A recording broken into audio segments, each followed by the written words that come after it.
Karl Dönitz, Hitler's ruthless naval commander. He was the mastermind.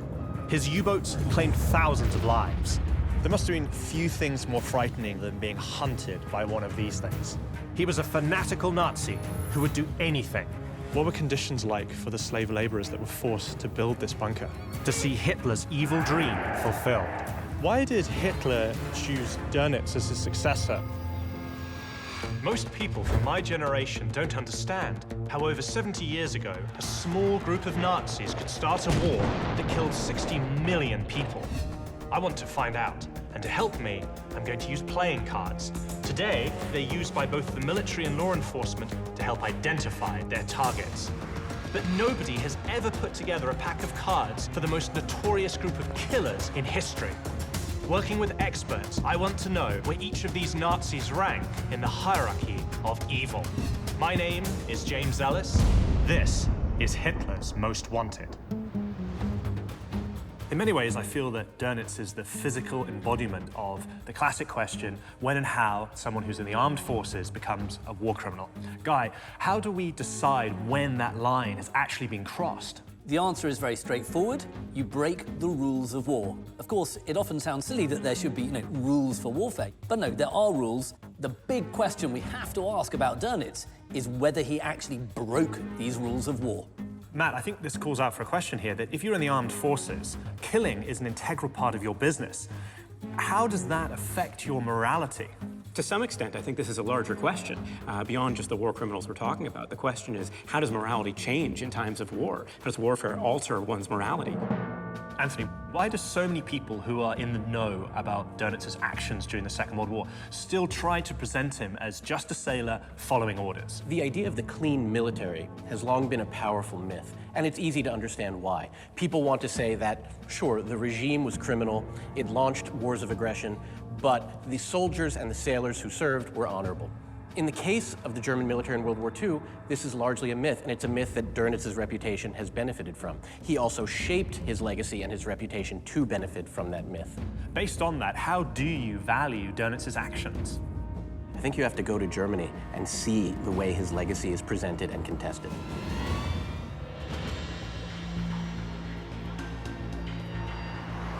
I'm on my way to Munich, to the Deutsches Museum, one of the world's biggest collections of historical technology. It's home to some unique artifacts that are the perfect starting point for my investigation.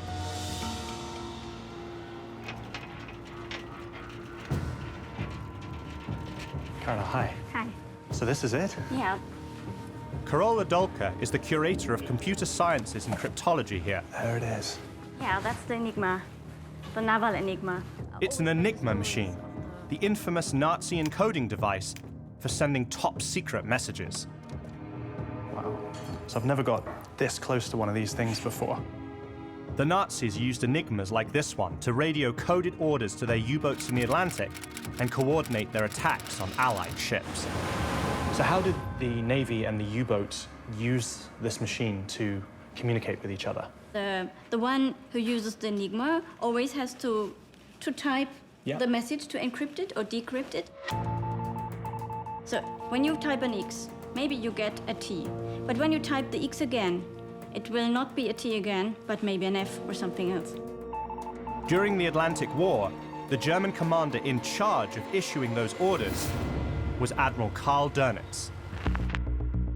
Dönitz was a German naval officer. He was the driving force behind building up the German U-boat fleet. Dönitz masterminded Nazi Germany's submarine warfare. It was he who realized quite how effective submarines would be in essentially blockading Britain and starving her of vital supplies from Canada and the United States. Dönitz survived the war and was arrested by the Allies, who put him on trial alongside 21 other prominent Nazis at Nuremberg.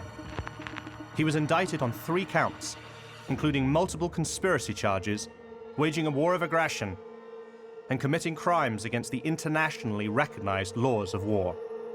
I'll give you one more opportunity of answering my question. Ja, das weiß ich nicht.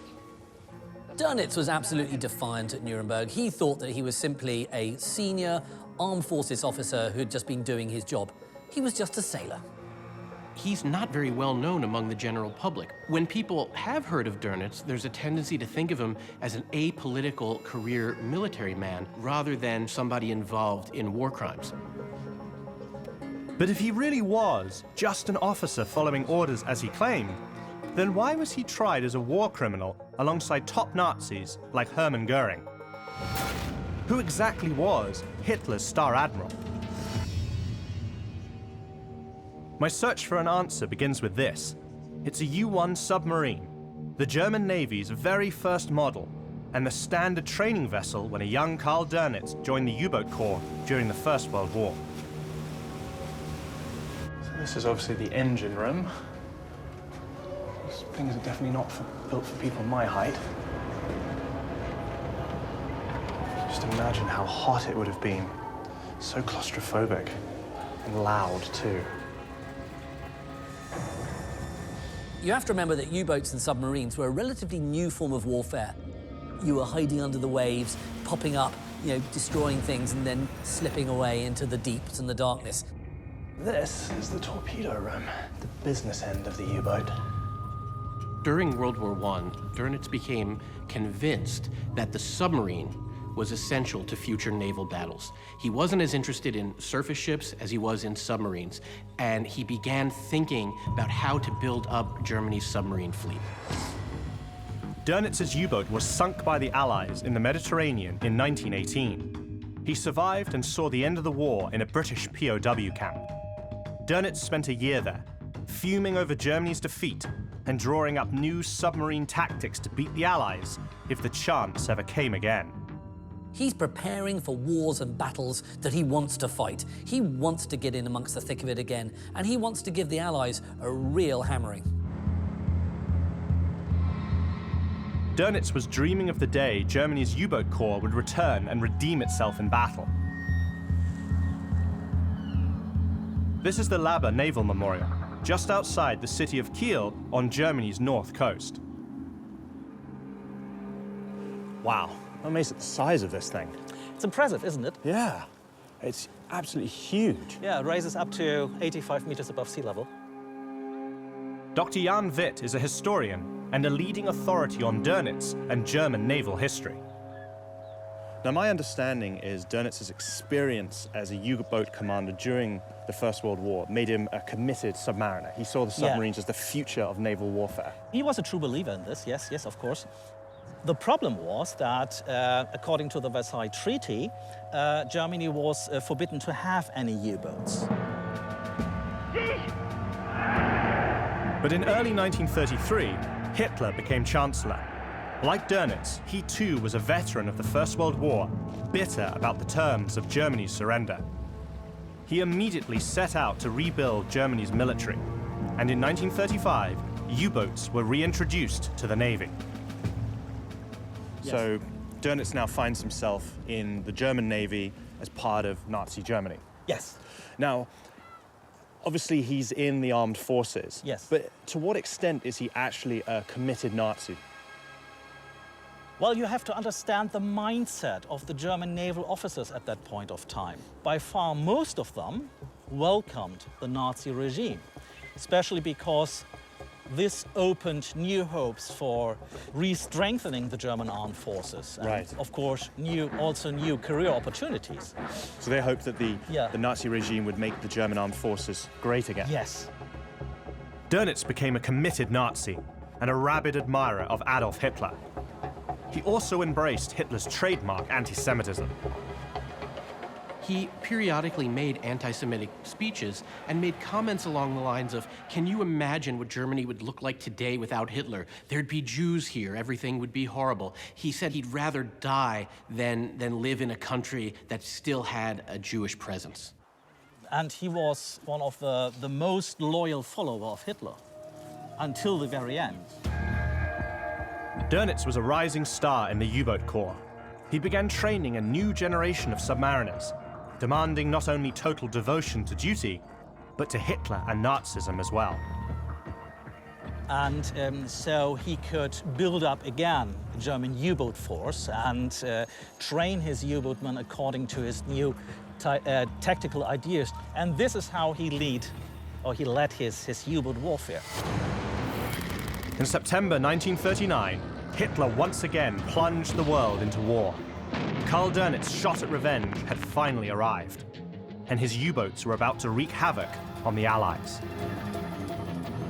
I can almost imagine what it would have been like to sort of spot a convoy and then sending out a message to move in for the kill.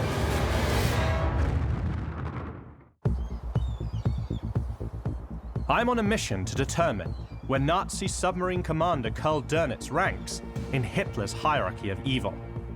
Right now, I'm on Germany's north coast with Dr. Jan Witt, investigating Dönitz's actions during the Second World War. Wow. So that's a real Type 7 U-boat. Exactly, the last surviving in the world. Amazing. Can we take a closer look? Yes, of course. Fabulous. Mind your head. I would definitely be too tall for a U-boat crewman. How many men traditionally served on this type of U-boat? Up to 50 men. 50 men? 50. So you had 50 men. Cramped inside this tube. That's unbelievable.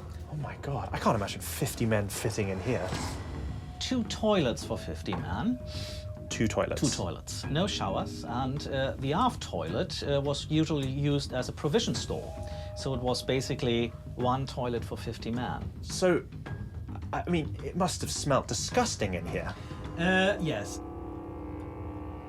Wow. U-boat crews endured these cramped conditions for months at a time as they prowled the North Atlantic. So this is the radio room? Exactly, as you can hear Yes. from the wireless Morse code. So there you find all the different types of radio, but also the Enigma. Oh wow, so the Enigma machine would have been in here. Exactly. It's here that U-boats received Admiral Dönitz's orders of attack during the all-important Battle of the Atlantic. The shadow of the conquering German armies covered Western Europe.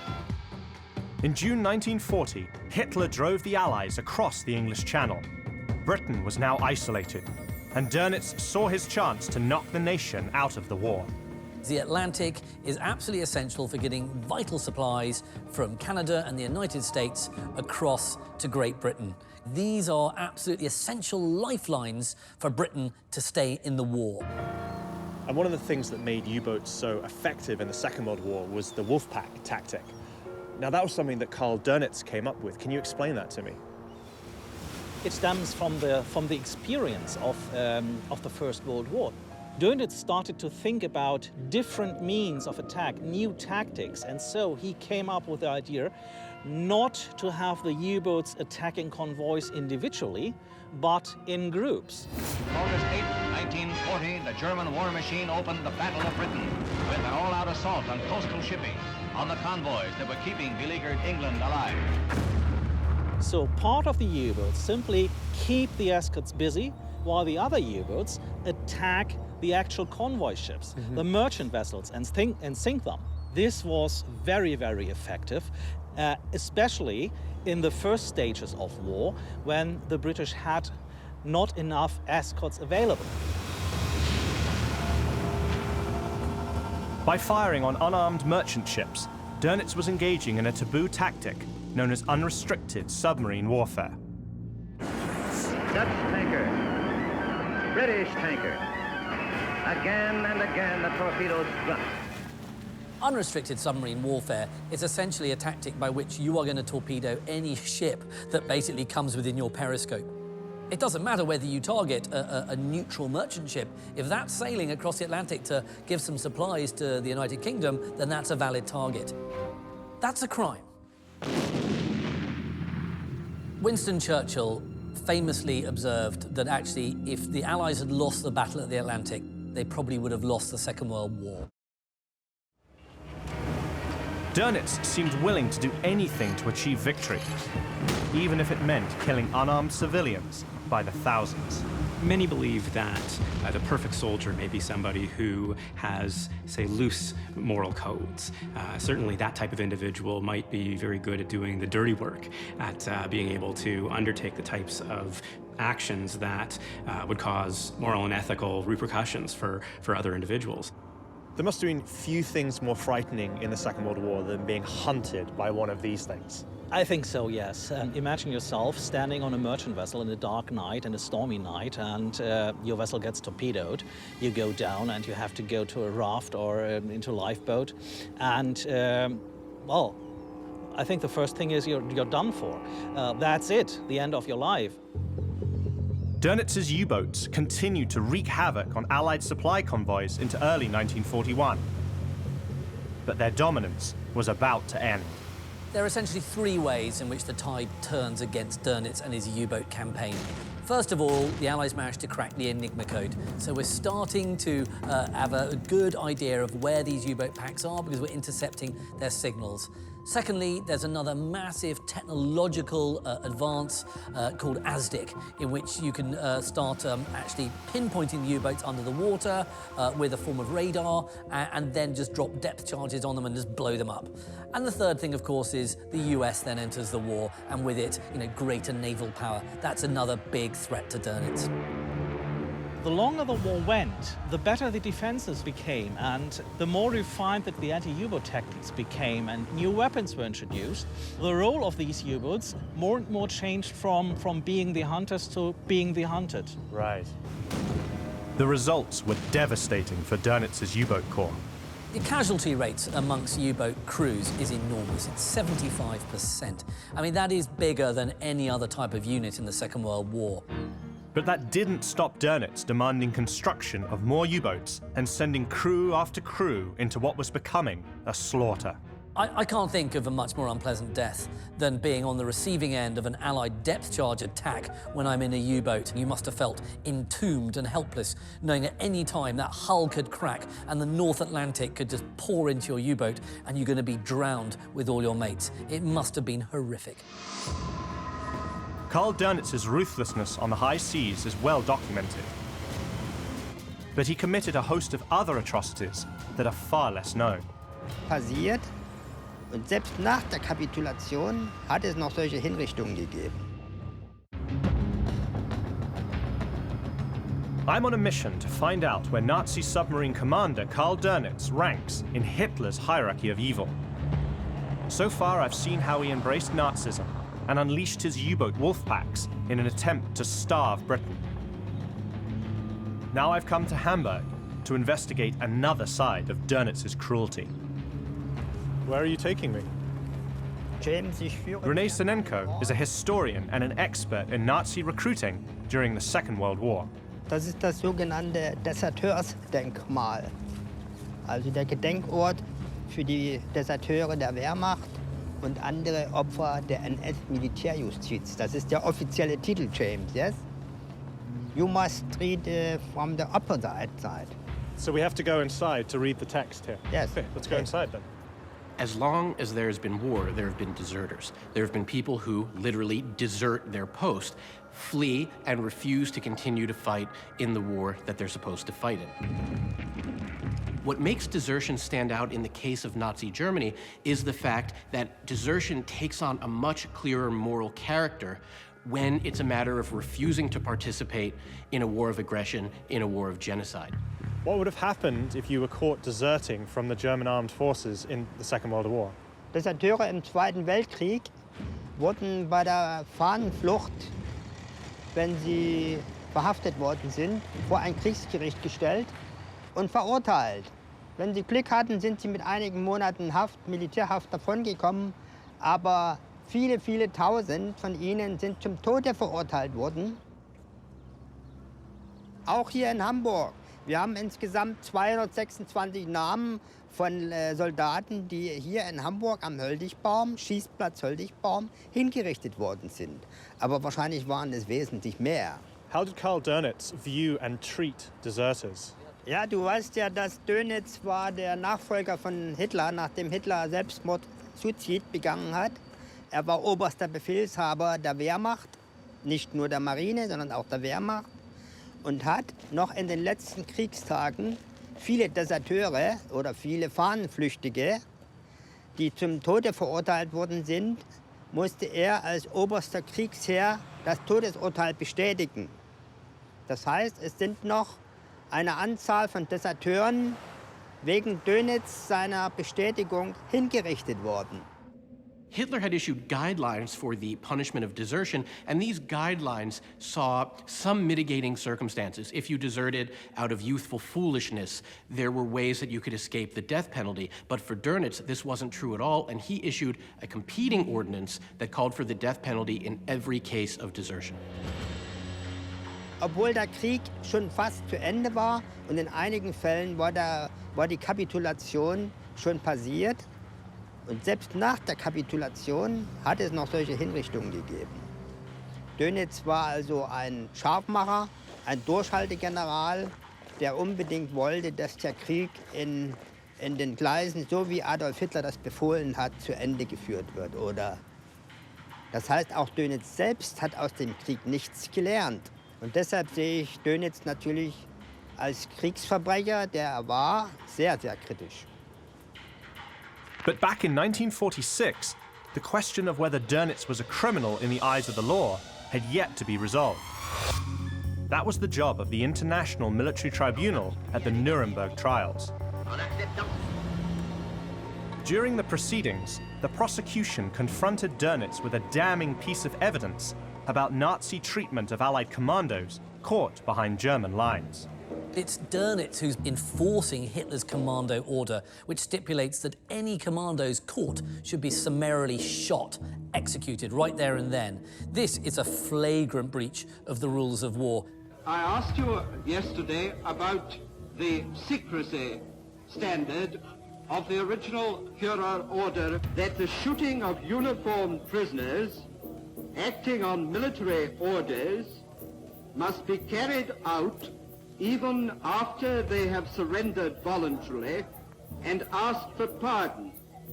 Most sides accept the fact that if you aren't wearing your uniform and you're spying, then basically you deserve to be executed. But commandos? No, commandos are special troops, but they're still just regular troops in uniforms fighting, under the rules of war. Hitler doesn't like them, Dönitz doesn't like them, and he's happy to help them get executed. Do you agree that that is a reason for giving top secrecy to this document? Ja, das weiß ich nicht. Das kann ich nicht sagen, weil ich diesen Kommandobefehl nicht herausgegeben habe. I'll give you one more opportunity of answering my question. Will you answer it or won't you? Ja, das will ich tun. Ich halte das für möglich, zumal der Jurist hier dieser Ansicht ist. Ob das stimmt, weiß ich nicht, weil ich den Befehl nicht herausgegeben habe. Dönitz has got problems when it comes to defending himself because it's Dönitz who's behind enforcing Hitler's Commando Order. We hear a lot about the fact that they were just following orders. That also happens to be one of the primary ways in which you can use justification to try to reduce the cognitive dissonance that you may be experiencing inside. There is some evidence there that they do have some recognition that what they were doing was in fact wrong, or else they wouldn't need the justification in the first place. But the prosecution wasn't finished with Dönitz yet. They had even more shocking evidence for the court. They accused him of using slaves. 12,000 concentration camp prisoners will be employed in the shipyards as additional labor. Now that is your document.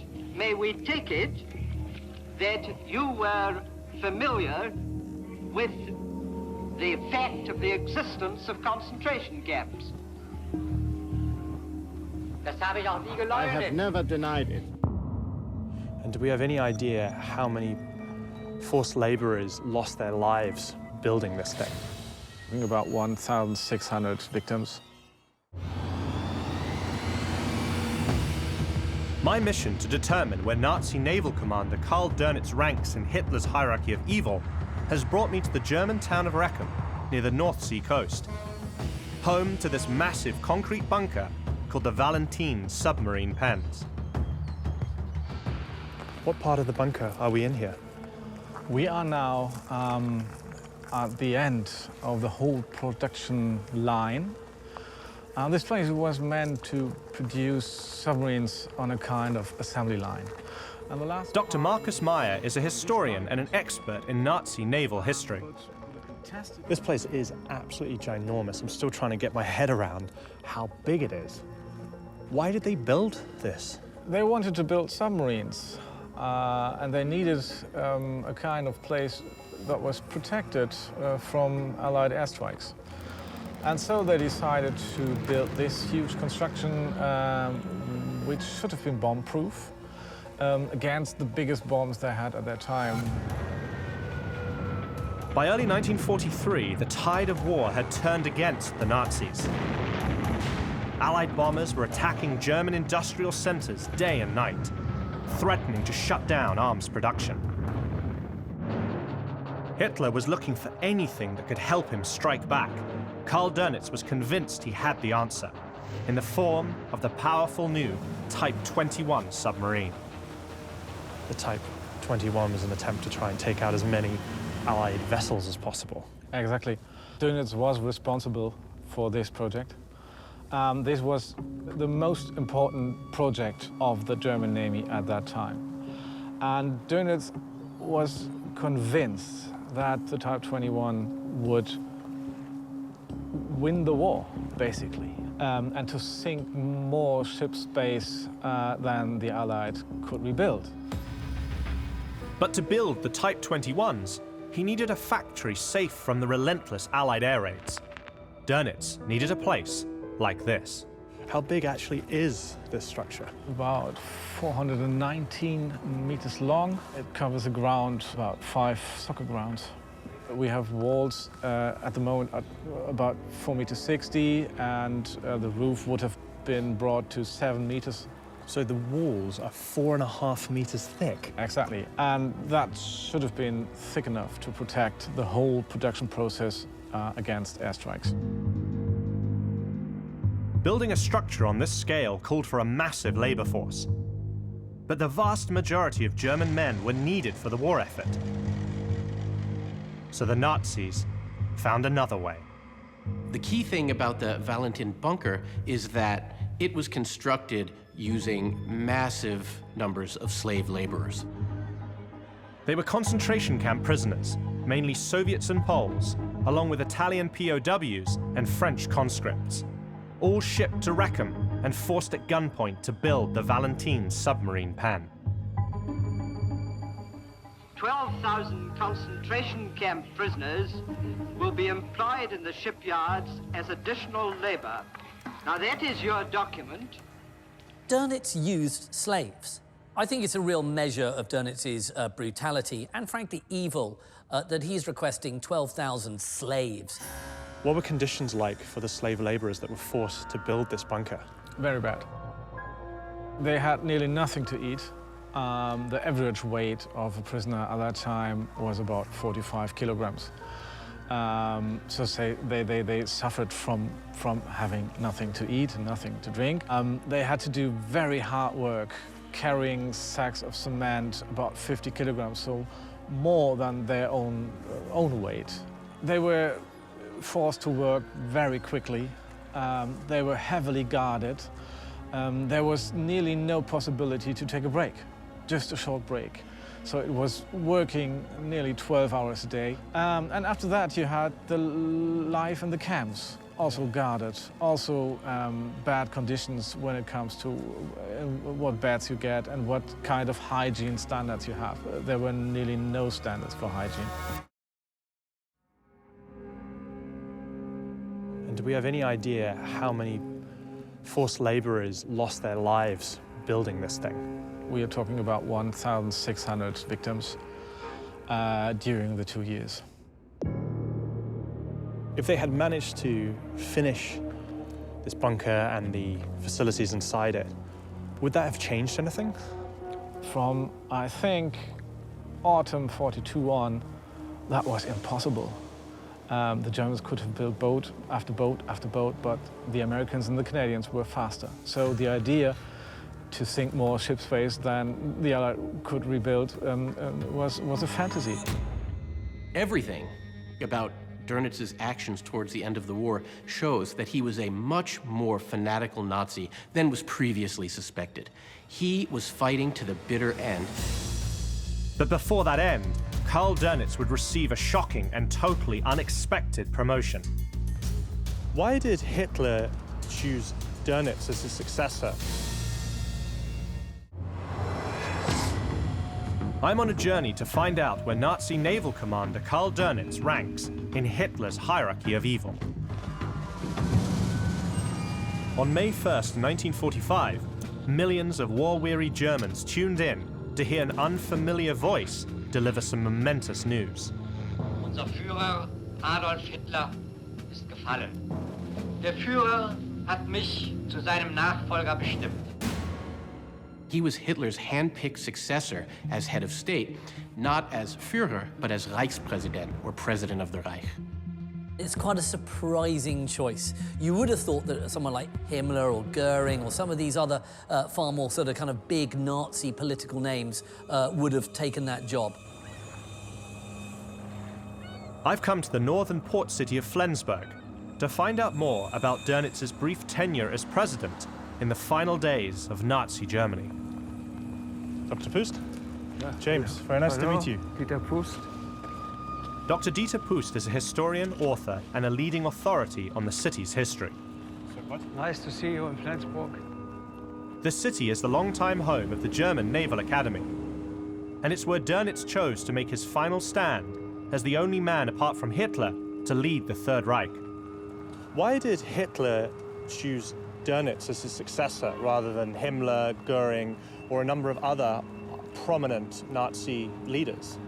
Because Dönitz has been the truest follower of Hitler. He has not connection to politics. So the other members of the leadership had discredited themselves in Hitler's eyes. Yes. So Dönitz was the natural successor for Hitler because he was someone who had not betrayed Hitler. Dönitz has always been loyal, Dönitz has always been true. There's none of the politicking nonsense about Dönitz. He wasn't that kind of political figure, you know, always part of the center of the Nazi soap opera. When Dönitz announced Hitler's death to the German people, he stated that Hitler had died fighting at the head of his troops in Berlin. He didn't reveal the fact that Hitler had committed suicide. Why was that? Das war, den Mythos über Hitler aufrechtzuerhalten. Auch in Bezug auf die Soldaten und jeden Deutschen, der seine Pflicht erfüllen müsste, bis zum Letzten. Und den Mythos aufrechtzuerhalten, dass Hitler also nach seinen eigenen Grundsätzen dann sozusagen bis zum Ende für das deutsche Volk sich aufgeopfert hat. Und das war, wie gesagt, die letzte große Lüge des NS-Systems. Dönitz was unfailingly loyal. In Hitler's political testament, when he entrusts Dönitz with the position of President of the Reich, he says that Dönitz should carry out the military struggle using all means available. By this time, Berlin was in ruins, and the once mighty Wehrmacht had been reduced to a few scattered pockets of resistance. Their war was utterly lost. Nonetheless, Dönitz ordered German troops facing the Soviets to stand and fight. So where are you taking me now? Ja, wir sind auf dem Weg zu einer besonderen Station hier in Flensburg.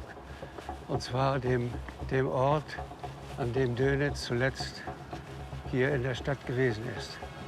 All right, let's go in. In front of us is the building, where for a few fleeting weeks in May 1945, Karl Dönitz ran the final Nazi government. The Flensburg government took up offices at the Naval Academy, and it actually had some of its ministries on ships in the water surrounding the Naval Academy. This was a very strange 21 days in German history. Stranger still was Dönitz's plan to save the crumbling Reich. It's a measure of how actually detached the Nazi leadership, and in particular Dönitz, was from the realities of the situation, that he calls upon the Western allies to team up with the remnants of the Nazi forces to actually prosecute a war against the Soviet Union. Hat zunächst versucht, Waffenstillstandsverhandlungen zu führen mit den Westmächten, mit dem Argument, in Zukunft würde der Feind aller der Sowjetkommunismus sein im Osten.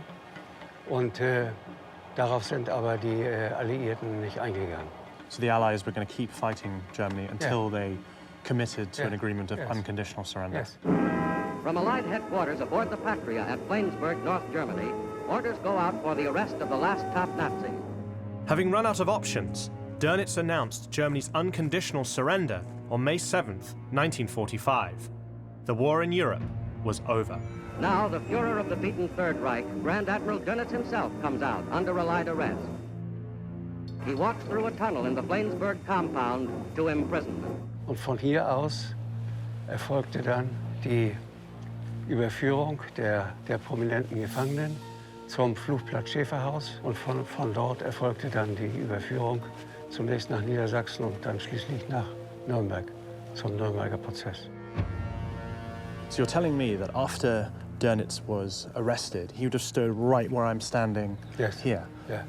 Wow. Hat sich dann noch beschwert, dass nicht richtig als Militär in Uniform und so weiter zur Kenntnis genommen wurde von den Alliierten, die ihn dann abgeführt haben.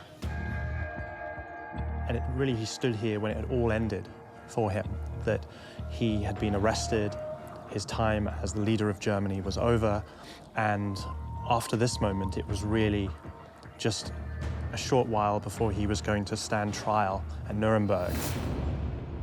Dönitz est inculpé des crimes faits par les premiers, deuxième et troisième chefs de l'acte d'accusation.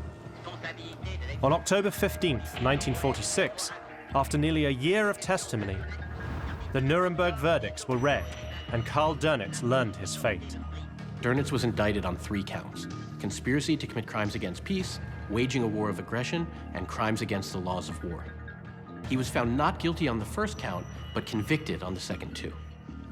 Dönitz was found guilty of committing heinous war crimes, but while many of his fellow Nazis were sentenced to hang, he received just 10 years imprisonment. I think Dönitz's sentence was far too short. I think he got lucky because he had a decent lawyer. And what's very difficult when you're prosecuting a man like Dönitz is that if you start accusing him of waging unrestricted submarine warfare, then you better be sure that your own side hasn't done the same thing. And Dönitz's lawyer had actually got an affidavit from the US naval commander Nimitz to say that he too had engaged in a similar type of warfare. And this is what Dönitz can rely upon for his defense. He's going to say, yeah, maybe I did something bad. But so did you, so why are you prosecuting just me? Standing here with Dieter on the very spot where Dönitz was taken into custody, I'm left with one last question. After the war, did Dönitz ever express regret or remorse for the crimes he committed? He said he has only so gewesen, dass danach die Pflicht erfüllt hat und insofern sich keinen Grund gesehen hat, sich da zu entschuldigen oder. Karl Dönitz was released in 1956, the first of the major Nazis serving time to be set free. He died in 1980 at age 89. Now it's time to find out where Dönitz ranks in Hitler's Most Wanted. He is up to his neck in crimes against humanity. My journey has given me new insight into Karl Dönitz's fanatical belief in Hitler and Nazism, and revealed the truth about his use of slave labor in a pointless attempt to prolong the war.